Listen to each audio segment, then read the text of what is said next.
Video seorang pemuda yang mengaku sudah lolos seleksi penerimaan anggota Polri namun batal mengikuti pendidikan karena diganti dengan orang lain beredar di media sosial. Pengakuan itu langsung dibantah oleh Kabid Humas Polda Metro Jaya. Polisi menyatakan pemuda itu sudah 3 kali gagal seleksi penerimaan Polri karena mengalami buta warna parsial.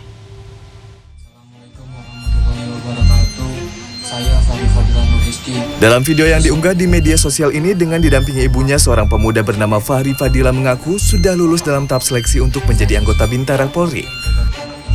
Namun ia tidak jadi mengikuti pendidikan karena namanya digantikan oleh orang lain. 200 orang dari Polda Metro Jaya. Saya sudah bimbang selama 6 bulan dan ia kemudian meminta keadilan kepada Kapolri dan Presiden Republik Indonesia. Sudah gagal, saya memohon kebijaksanaannya Presiden dan Bapak Kapolri. Video yang viral di media sosial ini dibantah oleh Kepala Bidang Hubungan Masyarakat Polda Metro Jaya. Polisi mengaku pemuda berusia 21 tahun tersebut telah mengikuti 3 kali tahapan seleksi untuk menjadi anggota Polri sejak 2019.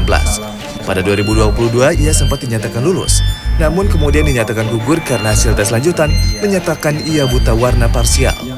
Kepala Bidang Kedokteran dan Kesehatan Polda Metro Jaya menduga ada kemungkinan Fahri Fadila telah menghafal buku uji tes buta warna yang biasa digunakan oleh tim penguji. Ada kegiatan supervisi yang dilakukan terhadap peserta yang telah dinyatakan lulus.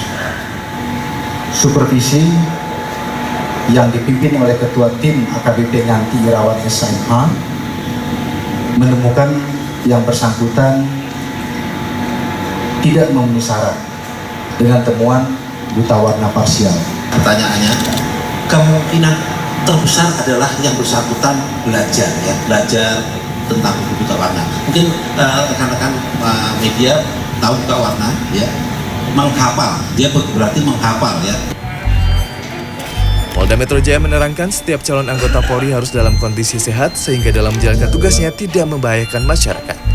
Badru Zamal, Jakarta. Selamat siang, salam hormati. Kepadatan di stasiun transit Manggarai masih terjadi sejak penerapan perubahan rute KRL. Mengantisipasi penumpukan penumpang, Transjakarta menambah armada rute Blok M Manggarai.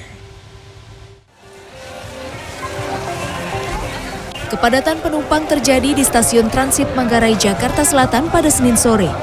Sejak diberlakukannya rute kereta rel listrik atau KRL baru Sabtu lalu, terus terjadi kepadatan penumpang di stasiun transit Manggarai, Jakarta Selatan. Selain karena adanya pemberlakuan rute baru, PT Kereta Komuter Indonesia atau PT KCI menduga kepadatan juga disebabkan oleh adanya penumpang musiman. Mengantisipasi kepadatan yang terjadi di stasiun Manggarai, PT Transjakarta menambah 5 armada single bus di halte Manggarai dengan rute Manggarai Blok M.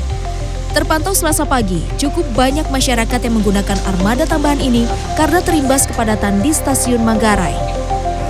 Sementara PT KCI memprediksi kepadatan penumpang yang terjadi di sejumlah peron akan mulai teratasi pada 14 hari ke depan.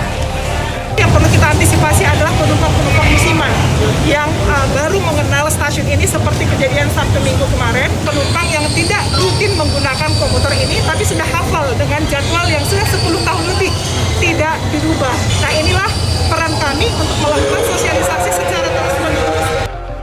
Kepadatan yang terjadi dikeluhkan oleh para penumpang. Mereka beranggapan jika saat ini menggunakan kereta api komuter lain tidak semudah yang sebelumnya. Satu, memaksimalkan itu benar. Kedua, simple, jadi naik dari mana-mana ngerasain yang namanya habis duduk, mesti bangun. Contoh dari Bogor nih, dia mau ke Tanah Abang, harus transit Manggarai. Dia nggak seenaknya tidur terus, harus bergantian. Sebenarnya sih ini udah dinotis ya sama pihak KAI kalau emang ada perubahan rute, karena mungkin ada beberapa perbaikan di stasiun Manggarai. Cuman kayaknya kita nggak ekspektasi banget sampai sepenuh ini gitu. Jadi ya sangat-sangat seharusnya sih bisa ditambah kereta sih. Masyarakat mengharapkan meski adanya rute baru, kemudahan penumpang dalam menggunakan transportasi kereta komuter lain juga harus dipertahankan oleh PT KCI. Tim Liputan CNN Indonesia.